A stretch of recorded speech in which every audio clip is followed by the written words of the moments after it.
अच्छा, बिस्मिल्लाहिर्रहमानिर्रहीम, अस्सलामु अलैकुम वरहमतुल्लाहि वबरकातुहू। डियर स्टूडेंट्स, कल हमारा मैथमेटिक्स सेकेंड ईयर का लेक्चर नंबर 1 हुआ था, जिसमें हमने क्या बात की थी? पेपर पैटर्न को डिस्कस किया था। आज हम लेक्चर नंबर 2 की तरफ चलते हैं और उसके अंदर हम कल के उस लेक्चर में ये बात कर चुके थे कि हम the straight line chapter number 2 को शुरू करेंगे और मेरी आपसे बात जो है पॉइंट के हवाले से हो गई थी और कोऑर्डिनेट के हवाले से बात हो गई थी। पॉइंट हमने कहा था एक डॉट को पॉइंट कहते हैं और ये सेट ऑफ डॉट्स मिलके जो है कोई स्ट्रेट लाइन फॉर्म करते हैं। किसी भी पॉइंट की अगर बात की जाए, इस पॉइंट से एसोसिएटेड जो है दो वैल्यूज हैं वो लाजमी आपको जिक्र करनी पड़ती हैं। किसी कार्टेशियन कोऑर्डिनेट सिस्टम में रहते हुए आपको कोई भी पॉइंट का जब जिक्र करना होगा उसको इन दो वैल्यूज के साथ रिप्रेजेंट करेंगे। ये यूं समझ लें कि ये इसका लोकेशन बताने के लिए है, इस पॉइंट की लोकेशन बताने के लिए है। जैसे जब हम अपने किसी घर के एड्रेस की बात करते हैं तो उस घर के एड्रेस में हम उसको लाजमी ये बताते हैं कि स्ट्रीट नंबर क्या होगी और हाउस नंबर क्या होगा। बिल्कुल इसको इसी तरीके से समझ लें। मैं आपको क्लास 10 में जो कुछ आप पढ़ चुके थे कार्टेशियन कोऑर्डिनेट सिस्टम के हवाले से एक दफा फिर थोड़ा सा रिकॉल कर दूं कि कार्टेशियन कोऑर्डिनेट सिस्टम क्या है। हमारे पास जैसे फर्ज कर लें ये एक हॉरिजॉन्टल डायरेक्टेड लाइन है, हॉरिजॉन्टल डायरेक्टेड लाइन, और एक vertical directed line. Horizontal directed line इसको this is also called as X axis. Vertical directed line this is also called as Y axis. ये दोनों एक दूसरे को 90 डिग्री पे इंटरसेक्ट कर रही हैं। ये कोऑर्डिनेट सिस्टम भी कहलाता है, कार्टेशियन कोऑर्डिनेट सिस्टम भी कहलाता है। पॉइंट्स या लाइंस या कोऑर्डिनेट ज्योमेट्री के प्रॉब्लम्स को सॉल्व करने के लिए सिस्टम बनाया गया। ये हमारा फर्स्ट क्वाड्रेंट कहलाता है, ये सेकंड कहलाता है, ये थर्ड क्वाड्रेंट कहलाता है और ये फोर्थ क्वाड्रेंट कहलाता है। इंटरसेक्टिंग पॉइंट जो है ये ओरिजिन कहलाता है और ये वो पोजीशन है जिसमें इस वक्त x की वैल्यू भी 0 है और y की वैल्यू भी 0 है। इसके बाद हम एक मुनासिब स्केल यूज करते हुए वाज़ेह रहे कि हम इन कोऑर्डिनेट ज्योमेट्री को पढ़ने के लिए ग्राफ पेपर का सहारा लेते हैं। उसमें स्मॉल बॉक्सेस बने हुए होते हैं। एक मुनासिब डिस्टेंस और स्मॉल बॉक्सेस का हिसाब रखते हुए हम तय कर लेते हैं कि फर्स्ट कर लें कि 3 स्मॉल बॉक्स मेक्स 1 यूनिट या 1 सेंटीमीटर और 2 further 3 small boxes 2 then 3 then 4 and onwards. इसी तरीके से अगर हम इस ओरिजिन से बैकवर्ड डायरेक्शन पे आए तो ये -1 को रिप्रेजेंट कर रहा है, ये -2 को रिप्रेजेंट कर रहा है, ये -3 को रिप्रेजेंट कर रहा है। वाई एक्सिस पे अगर हम बात करें इसमें हम स्केल मुख्तलिफ भी रख सकते हैं। यहां हमने 3 स्मॉल बॉक्स को 1 यूनिट कहा था, यहां हम 5 स्मॉल बॉक्सेस का हिसाब भी रखना चाहें रख सकते हैं, या फिर 3 स्मॉल बॉक्स का हिसाब रखते हुए अगर आप ओरिजिन से अपवर्ड जाते हो ये पॉजिटिव डिस्टेंस और हाइट शुमार होगी 1 2 3 4 5, और अगर आप डाउनवर्ड डायरेक्शन में जाते हो तो ये नेगेटिव में शुमार होगा -1 -2 -3 -4 -5। ये डायरेक्टेड लाइंस क्यों कहला रही हैं? क्योंकि इसके अंदर डायरेक्शन है। प्लस वाली वैल्यूज अगर एक्स एक्सिस की मैं जिक्र करूं दिस मींस मैं राइट साइड पे मूवमेंट कर रहा हूं। नेगेटिव का जिक्र करूं लेफ्ट साइड की मूवमेंट हो रही है। पॉजिटिव वर्टिकल एक्सिस की बात हो तो अपवर्ड मूवमेंट है, अदरवाइज डाउनवर्ड। अब हम जरा किसी भी एक फर्जी पॉइंट को ले लेते हैं। जैसे मैंने कल आपको जिक्र किया था कि अगर कोई पॉइंट P1 जिसकी x, y की वैल्यू अगर हम बात करें फर्स्ट कर लें वो पॉइंट की वैल्यूज है 2,3, तो ये 2,3 बेसिकली उसकी लोकेशन को रिप्रेजेंट कर रहा है। ये 2 जो है x को रिप्रेजेंट कर रहा है, x के ऊपर मौजूद 2 यूनिट्स और y की वैल्यू 3 मींस 3 यूनिट्स अप, ये पॉइंट की location. P1 is over here 2,3, ये पॉइंट 1 की लोकेशन है। x के लिए मैंने आपको बताया कि 2 units right and 3 step up. हम इसको यूं भी पढ़ सकते हैं, P1 2 units right 3 units up की लोकेशन पे एग्जिस्ट करता है।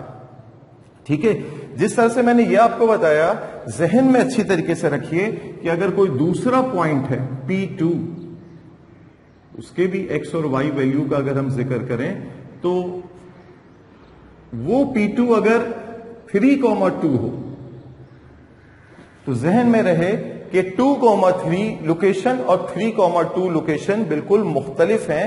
ये एक बात नहीं समझी जाएगी, जब आप सेट पढ़ते थे, सेट के अंदर तो ये चीज एक ही बात है कि आप 2,3 कहते हो, दो एलिमेंट्स कोई 2,3 है, ये इक्विवेलेंट है अगर हम बात करें 3,2 पे। लेकिन हम जब राउंड ब्रैकेट और इसको ऑर्डर्ड पेयर कहा जाता है, 2,3 अगर हम लिखें राउंड ब्रैकेट में जो कि ऑर्डर्ड पेयर कहलाता है, ये बराबर नहीं होगा 3,2 के, ये बराबर नहीं होगा 3,2। अभी आप देख लीजिए, अगर हम इस 2,3 लोकेशन को समझ गए हैं तो 3,2 लोकेशन क्या होगी, ओरिजिन पे अगर आप खड़े हो, 3 units right and 2 units upward, ये कोई ये जगह बन रही है। This is P2 3,2। आपने देखा कि किस तरह से वैल्यूज 2, 3 ही हैं, लेकिन ऑर्डर्ड पेयर के अंदर अगर 2 पहले फिर 3 बाद में है तो इसका मतलब कुछ और है, और अगर 3 पहले और 2 बाद में इसका मतलब कुछ और है। ठीक है, ये हमारे पास इस वक्त 2 पॉइंट आए। अच्छा, यहां एक थोड़ा सा कॉन्सेप्ट और समझ लीजिए कि ये जो x वाली वैल्यू है इसको एब्सिसा भी कहा जाता है, एब्सिसा, और y वाली वैल्यू का नाम ऑर्डिनेट भी कहा जाता है, ऑर्डिनेट।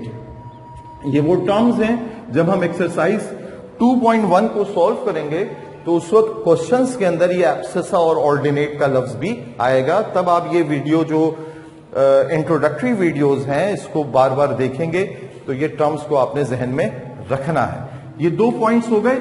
एक थोड़ा सा जहन में ये भी रखिए बात, ये जो 3 वैल्यू लिखी हुई है, ये 3 वैल्यू बेसिकली क्या जाहिर कर रही है ये x की वैल्यू, लेकिन ये जाहिर कर रही है कि ये नुक्ता y एक्सिस से कितने फासले पर है। ये नुक्ता 3 units from this vertical line है, 3 units from this vertical line है x की वैल्यू, लेकिन y से कितने फासले पर है उसको रिप्रेजेंट कर रही है। जबकि ये 2 जो कि है y की वैल्यू, लेकिन ये भी बता रही है कि ये y x वाली लाइन से कितने यूनिट्स ऊपर है, x एक्सिस से कितने फासले पर है।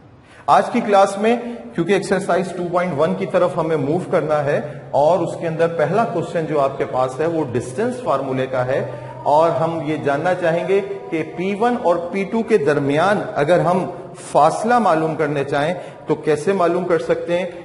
इसके लिए स्टूडेंट्स हमारे पास फार्मूला है डिस्टेंस, यूं समझ लें एब्सोल्यूट वैल्यू, हमें ये डिस्टेंस हमेशा पॉजिटिव ही निकलना है, डिस्टेंस नेगेटिव में नहीं बताया जाएगा।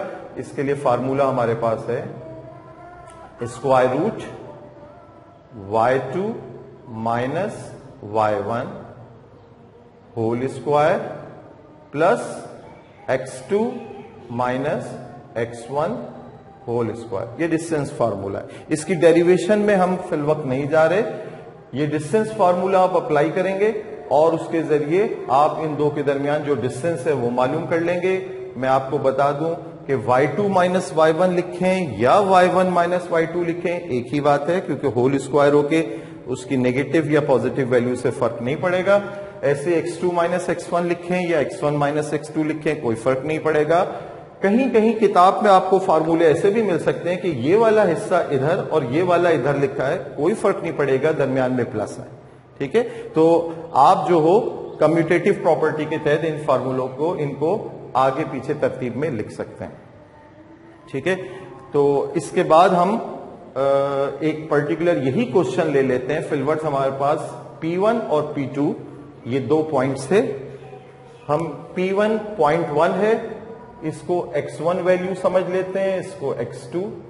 ये P2 पॉइंट है, इसको x2 का नाम दे देते हैं, इसको y2 का। तो अगर ये हमारे पास प्रॉब्लम हो, हमें डिस्टेंस कैलकुलेट करना हो d या P1 P2 distance is equals to what, तो हमारे लिए पास फार्मूला है। y2 की जगह मैं क्या प्लेस करूंगा, y2 की वैल्यू 2 माइनस y1 की जगह y1, दिस इज y1 की जगह वैल्यू लिखूंगा 3, उसका होल स्क्वायर। देन x2 की जगह लिखूंगा 3 माइनस x1 की जगह लिखूंगा 2, उसका होल स्क्वायर। और आप देखिए 2 माइनस 3 माइनस 1 का स्क्वायर प्लस 3 माइनस 2 1 का स्क्वायर, और माइनस 1 का स्क्वायर इज 1 का square is also equals to 1 plus 1 is 2। ये √2 यूनिट्स हमारे पास, √2 यूनिट्स हमारे पास ये डिस्टेंस इन दो के दरमियान आ गया, √2 यूनिट। तो कोऑर्डिनेट ज्योमेट्री की जब बात करते हैं, ज्योमेट्री या ग्राफिक्स की जब बात करते हैं, तो हमें बहुत सारी जगहों पे ये डिस्टेंस और उस डिस्टेंस से एसोसिएटेड बहुत सारे कॉन्सेप्ट्स के ऊपर बात करनी होती है, प्रॉब्लम सॉल्व करनी होती हैं। तो डिस्टेंस फार्मूला आगे हमारे लिए बहुत हेल्पफुल होगा, हमने बहुत ज्यादा इसको यूज करना है। ये पॉजिटिव यूनिट्स के साथ लिखा जाएगा। अब यूनिट का लफ्ज मैंने इसलिए लिखा है कि आई डोंट नो, जो रियल सिचुएशन हो उसमें देखा जाएगा कि ये 1 से 2 के दरमियान सेंटीमीटर है या किलोमीटर है, किस यूनिट को रिप्रेजेंट करा है। तो जो भी यूनिट हो उसके एतबार से हम जवाब लिखेंगे। This is your answer. अब आपका टास्क ये है कि आप एक्सरसाइज 2.1 ओपन करेंगे और एक्सरसाइज 2.1 के अंदर जो क्वेश्चन नंबर 1 में आपको बहुत सारे पॉइंट्स दिए हुए, हर पार्ट में P1 और P2 करके आपको 2-2 पॉइंट्स दिए हुए, आप उनमें से एक को x1 y1 कंसीडर करेंगे, एक को x2 y2 कंसीडर करेंगे। इस डिस्टेंस फार्मूले को प्रॉपरली यूज करेंगे, ठीक है, और उस फार्मूले को यूज करते हुए आपने अपने आंसर्स निकालने हैं। और मैथमेटिक्स के अंदर आप जब कोई प्रॉब्लम सॉल्व करते हैं, यकीनन सॉल्व कीजिए। सॉल्व करने के बाद लास्ट में आपके पास बुक में आंसर्स होते हैं, अपने आंसर को खुद वेरीफाई करें कि वो एज पर जो करेक्ट सोल्यूशन है वो आ रहा है या नहीं। अगर कोई प्रॉब्लम आए तो आप हमसे फिर कांटेक्ट कर सकते हैं। कोई प्रॉब्लम्स होंगे स्टूडेंट्स के तो इंशाअल्लाह ताला नेक्स्ट वीडियो में उसको डिस्कस किया जाएगा। अस्सलाम वालेकुम व रहमतुल्लाह।